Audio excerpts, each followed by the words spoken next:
Right. Karunakar సుగుణ గారు నాకు లడ్డు లడ్డు తింటారా? ఎవరు తీసుకొచ్చారు? ఆయన కార్ల నుంచి తెప్పించిన. ఆయన కారులో నుంచా? తింటానే, అందులో ఏముంది? క్లియరా? 100% తింటాను. నేను ఆయన ఇంటికి రమ్మంటే ఆయన ఇంటికి వెళ్ళిన భోజనం కూడా చేస్తాను. తీసుకోండి. నేను కూడా ఒకసారి ఇంటికి భోజనం వార్త అంటే మొత్తం అందరూ కూడా క్షేమంగా ఉండాలని ప్రేయర్ చేస్తారు అని చెప్తున్నారు. క్రైస్తవ బాగా చెప్తున్నారు. మార్క్స్ వార్త 16వ అధ్యాయం 16వ వచనంలో యేసు క్యారెక్టర్ చెప్తున్నట్లుగా రాశారు. ఇక్కడ ఏమని? సార్ మీరు మాట్లాడతారో చెప్పండి, అక్కడతో ఆపేస్తారు సార్. నేను తీసుకుంటాను. నేను మీరు అలా ఎక్కువ మాట్లాడుతున్నారు సార్. చాలా ఎక్కువ.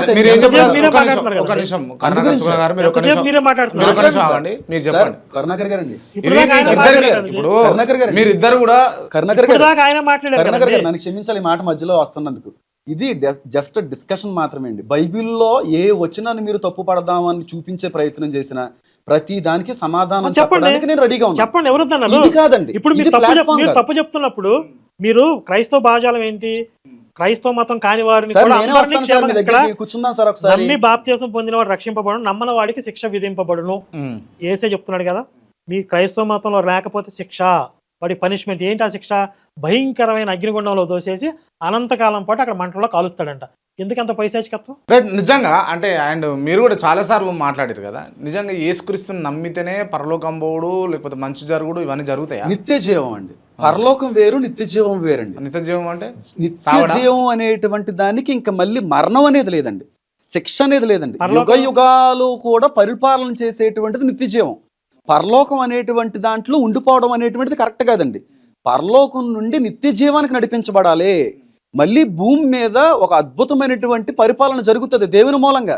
యుగాలు కూడా మేము పాలిస్తాం. క్రీస్తుని అంగీకరించిన వారందరూ కూడా యుగ యుగాలు పాలిస్తారని దానియేలు క్లియర్ గా చెప్తా ఉంది. దేవుడు వస్తాడా? మళ్ళీ వస్తారు.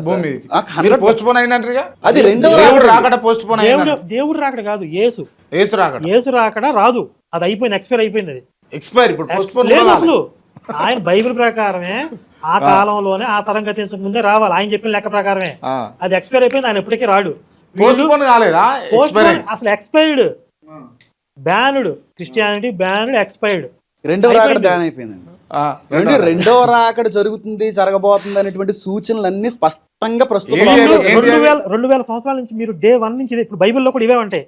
అంత్యకాలం సమీపించి ఉన్నది, సూచనలు జరుగుతున్నాయి. మొత్తం 2000 సంవత్సరాలు, ఇంకొక 1,00,000 సంవత్సరాల తర్వాత కూడా ఇదే చెప్తారు వీళ్ళు. 1,00,000 సంవత్సరాల తర్వాత మీకు మళ్ళీ జన్మ గుర్తొస్తే మీకు ఆ రోజు పలానా హేమన్ గారు ఈ స్టూడియోలో ఇదే చెప్పారు.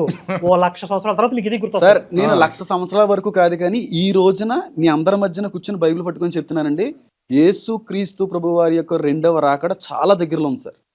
చిన్నప్పటి నుంచి నేను చెప్పేది ఏమండి, ఎప్పటి వరకు ఏ విధంగా అయితే మూర్ఖంగా ఎన్ను విసర్జిస్తూ క్రీస్తుని తిరస్కరిస్తూ ముందుకు వెళ్ళారో సరే వెళ్ళనివ్వండి, కానీ ఒకనొక రోజున మాత్రం నిజం తెలుసుకునే రోజు వస్తుందండి.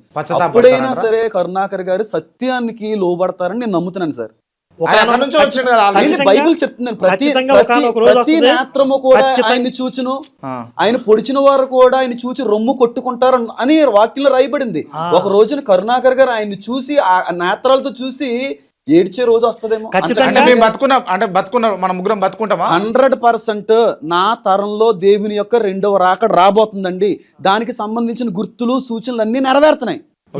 ముగ్గురం బతికే ఉంటాం, ముగ్గురం చూడొచ్చు. ఏమండి ఈ తరంలో ఖచ్చితంగా జరుగుతుంది. మరి ఇంకేంది క్లారిటీ ఉంది కదా. యేసు వచ్చిన తర్వాత ఖచ్చితంగా నా గురించి ఆయన సాక్ష్యం ఇస్తాడు. నాకు వ్యతిరేకంగా ఉన్న వాళ్ళందరినీ నరకంలో వేస్తాడు. మిమ్మల్ని అందరినీ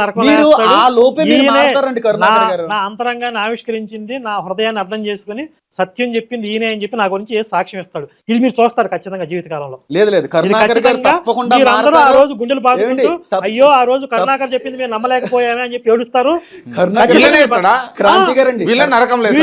ఖచ్చితంగా నిజంగా బైబిల్ గారు ఒక తప్పిపోయిన కుమారుడు అండి. తప్పిపోయిన కుమారుడు కోసం నా దేవుడు కరుణాకర్ గారు ఎప్పటికైనా సరే సత్యం వైపు ఆ మార్గాల్లోకి వస్తారు, మారతారో, ఆయన క్షమించబడతారు. మాతో పాటుగా నిత్య జీవంలో కరుణాకర్ గారు తప్పకుండా. నేను కొన్ని ప్రశ్నలు అడగదలుచుకున్నా. మీరు ఆయన వెర్షన్ చెప్పేసి క్లోజ్ చేసేస్తున్నారు, నా వెర్షన్ చెప్పాలి కదా. చెప్పండి. ఇప్పుడు ఆయన నా గురించి ప్రేయర్ చేస్తారా మీరు అని అడిగారు కదా.